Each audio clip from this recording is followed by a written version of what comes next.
Les élèves sont venus me chercher. Quand mon patron atteignait l'âge limite, ils ont cherché un successeur.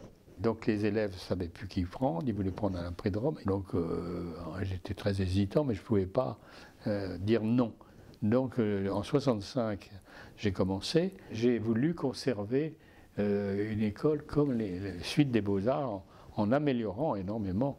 Je savais très bien ce qu'il fallait améliorer, mais que c'était toujours un travail en atelier, ne pas ignorer l'esquisse, le travail comme ça, avec une esquisse, et puis faire travailler les élèves en groupe, c'est-à-dire avoir un projet qu'on a appelé long, où on étudiait le programme, l'urbanisme et le programme et le début d'implantation dans un paysage, et puis le projet construit, etc. Donc c'était un projet qui couvrait toute l'année en équipe de 3, c'est-à-dire un plus jeune, un milieu et un chef. Voilà, donc j'ai institué ça dans notre école à l'époque. Donc travail en commun, faire des esquisses, et puis alors j'estime que l'enseignement c'est la comparaison et le débat de projets avec d'autres projets.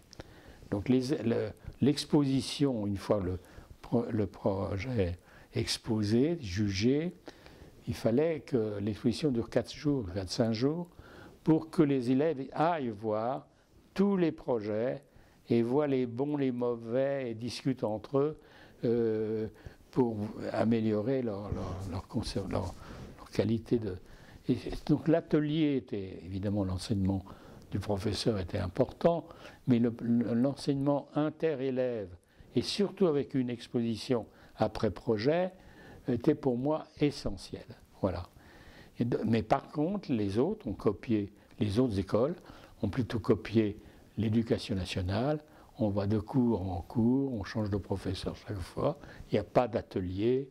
Ce n'est pas un atelier où on entre pour 5 ans, si on s'y plaît, on reste, si on s'y plaît pas, on va dans un autre atelier. Parce que les ateliers, c'était l'apprentissage comme chez l'artisan, dans tous les métiers.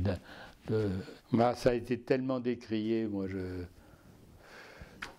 c'est comme l'apprentissage dans un atelier de n'importe quoi, de menuiserie. On apprend avec les autres ouvriers, les autres gens qui travaillent à côté de vous. On travaille avec d'autres, mais sur le travail des autres.